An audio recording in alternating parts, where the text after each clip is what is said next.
Masih seputar DHE Pak Edi, sebetulnya dari Gapki sendiri sudah seberapa jauh berkoordinasi dengan pemerintah terkait rencana dari penerapan DHE 1 tahun ini?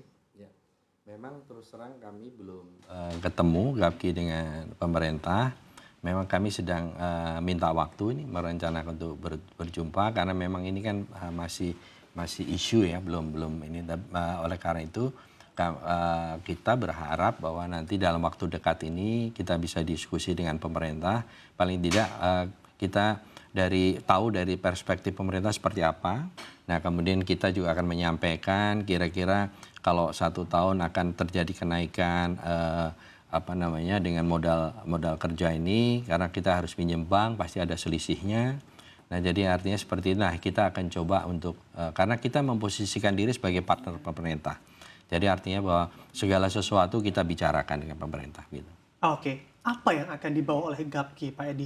Andai bisa bertemu dengan pemerintah, apakah juga akan menjabarkan berapa idealnya parkir DHE itu dan kiranya secara persentase juga di angka berapa?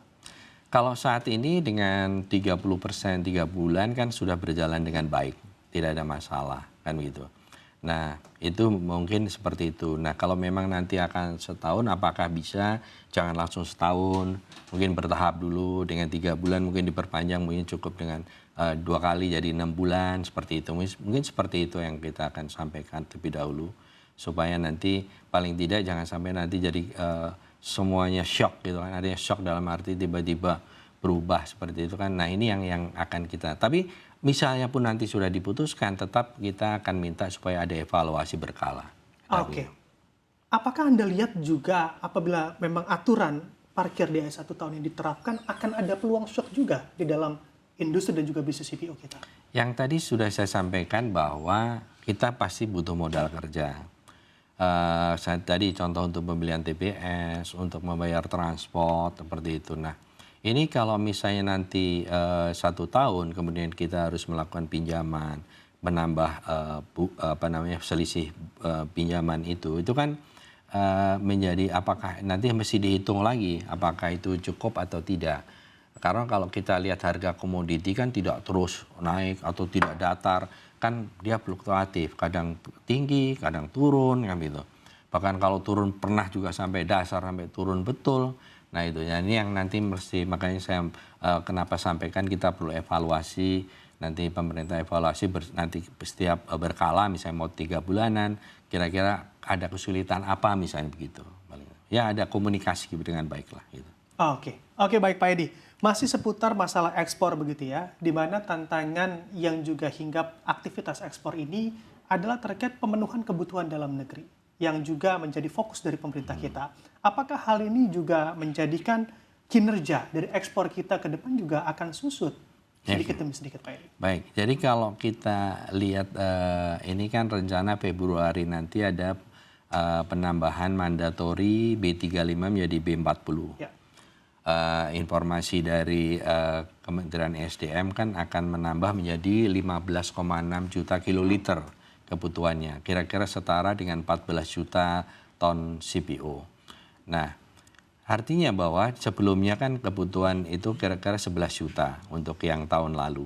Naik menjadi 3 juta naik. Nah, artinya bahwa ini sementara kita melihat dalam 5 tahun ini produksi kita stagnan. Produktivitas kita bahkan menurun, bukan naik. Kenapa? Karena keterlambatan peremajaan sawit rakyat. Nah, justru ini yang mestinya bahwa kita semua termasuk Gapki sekarang ini concern membantu percepatan peremajaan sawit rakyat. Apabila nanti ini berjalan, kemudian produksi masih stagnan seperti ini, pasti akan terjadi penurunan. Penurunan apa? Penurunan pasti yang akan diutamakan terlebih dahulu pasti adalah kebutuhan dalam negeri. Baik untuk pangan, untuk industri dalam negeri, termasuk untuk energi kan begitu. Nah ini pasti akan diutamakan, tidak mungkin itu dikorbankan. Yang paling memungkinkan adalah pengurangan ekspor. Nah begitu, nah pasti nanti kalau akan terjadi pengurangan ekspor. Tetapi kembali lagi kami tetap support, nanti tinggal kita melihat dalam perjalanan kita tetap minta ada evaluasi berkala kira-kira seperti apa dengan kenaikan konsumsi. Karena kita adalah produsen minyak sawit terbesar di dunia, tetapi di sisi lain kita adalah konsumen minyak sawit terbesar di dunia. Nah ini yang kita mesti hati-hati, jangan sampai nanti justru kita kita tidak memperhatikan meningkatkan produktivitas dan produksi ini, lama-lama malah kita menjadi importir kan begitu. Oke, secara instrumen investasi di DHI ini, Pak Edi, apakah Anda lihat yieldnya sudah menarik bagi para pelaku usaha? Sebenarnya kan tadi kalau disampaikan ini kan akan disamakan sekitar, kalau sekarang ini kan kira-kira kalau kita menyimpan deposito US dollar di bank kira-kira 3%.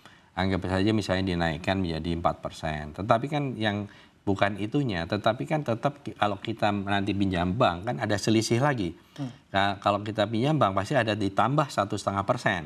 Artinya kita bukannya mendapatkan itu, tetapi tetap keluar kita 1,5% itu kan begitu. Nah itu yang menyebabkan menjadi biaya kita menjadi naik kan gitu. Itu. Cuma sekarang juga sudah 3% di Indonesia itu. Oke. Baik, kita bicara insentif yang juga dibutuhkan bagi para pelaku usaha khususnya terkait aturan DHI ke depan. Insentif seperti apa atau bentuknya seperti apa yang juga diharapkan? Nah ini memang dilema ya. Satu sisi kita tahu bahwa kalau kita misalnya kita minta insentif misalnya bagaimana insentif pajak. Tetapi kan kita tahu bahwa pemerintah itu kan butuh dana. Justru sekarang juga bagaimana menggalang dana.